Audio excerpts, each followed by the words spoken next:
65 வயது மூதாட்டியை சிதைத்து சின்னாபின்னமாக்கிய 27 வயது இளைஞர் கொடூரமாக கொன்றுவிட்டு நல்லவன் போல ஆக்டிங்.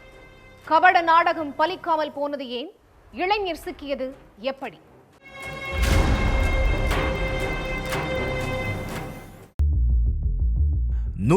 ஆம்புலன்ஸுக்கு ஒருத்தர் அறக்க பறக்க போன் பண்ணியிருக்காரு. சார், நாகப்பட்டினம் திருப்புண்டி பஸ் ஸ்டாப் பக்கத்துல வயசான ஒரு பாட்டி ஆக்சிடென்ட் ஆகி பேச்சு மூச்சு இல்லாம கிடக்கிறதா தகவல் சொல்லியிருக்காரு.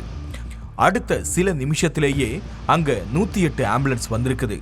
ஆம்புலன்ஸ் ஊழியர்கள் ரத்த காயங்களோட இருந்த மூதாட்டியை மீட்டு வேக வேகமா ஹாஸ்பிட்டலுக்கு கொண்டு போனாங்க. ஆனா அதுக்குள்ள மூதாட்டி உயிரிழந்துட்டாங்க.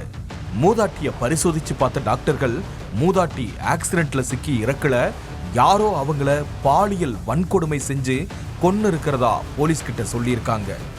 அதுக்கப்புறம் மூதாட்டி மயங்கி கிடந்த ஏரியாவில் போய் போலீஸ் விசாரிச்சிருக்காங்க. ஆனா எந்த தகவலுமே கிடைக்கல. அடுத்து 108 ஆம்புலன்ஸுக்கு முதல்ல இன்ஃபார்ம் பண்ணது யாருன்னு தேடுறாங்க. அதுல முப்பத்தி கொட்டகம் கிராமத்துல உள்ள 27 வயசு இளைஞர் ராமனோட செல்போன் நம்பர்ல இருந்துதான் கால் வந்திருக்குதுன்னு தெரியுது. அதுக்கு பிறகு அவனை நேர்ல கூப்பிட்டு விசாரணை நடத்தினாங்க. அப்போ டீ குடிக்கிறதுக்காக கடைக்கு போயிட்டு இருந்தப்பதான் சார் பஸ் ஸ்டாப் பக்கத்துல பாட்டி காயப்பட்டு கிடந்ததை பார்த்தேன். உடனே 108க்கு போன் பண்ணி சொல்லிட்டேன்.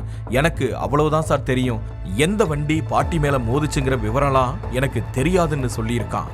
அவனோட பேச்சுல தடுமாற்றமும் பொய்யும் இருந்ததை கவனிச்ச போலீஸ் அவனை சந்தேக லிஸ்ட்ல வச்சு ஸ்டேஷன்லயே கொஞ்ச நேரம் இருக்க சொல்லியிருக்காங்க.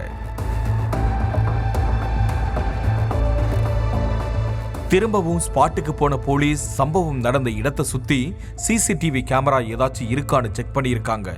அப்போ அங்க உள்ள ஒரு சிசிடிவி கேமராவில் மூதாட்டிய ஒருத்தன் அடிச்சு மிதிச்சு மறைவான இடத்துக்கு வலுக்கட்டாயமா இழுத்துட்டு போன காட்சிகள் பதிவாகி இருக்கு.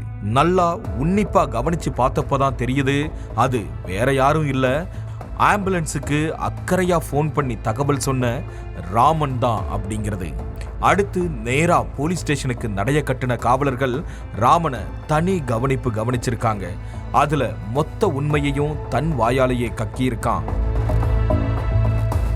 கட்டிட வேலை செஞ்சிட்டு இருந்த ராமன் திருப்புண்டி பஸ் ஸ்டாப் பக்கத்துல உள்ள டீ கடைக்கு ரெகுலரா டீ குடிக்க போயிருக்கான்.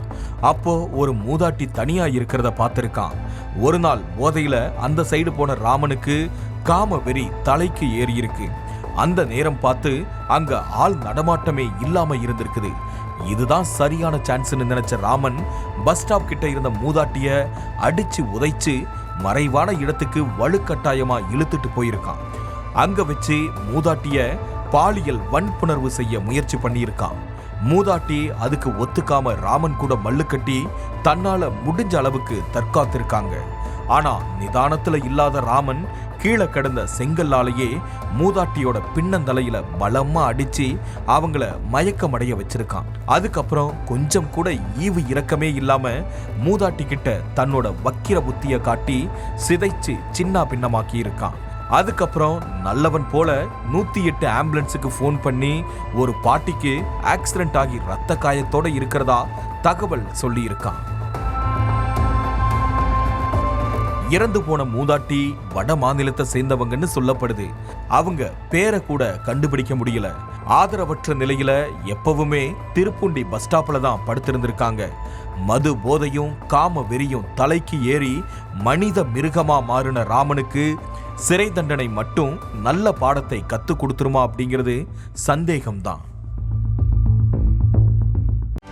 செய்திகளை உடனுக்குடனும் துல்லியமாகவும் தெரிந்து கொள்ள சப்ஸ்கிரைப் பண்ணுங்க.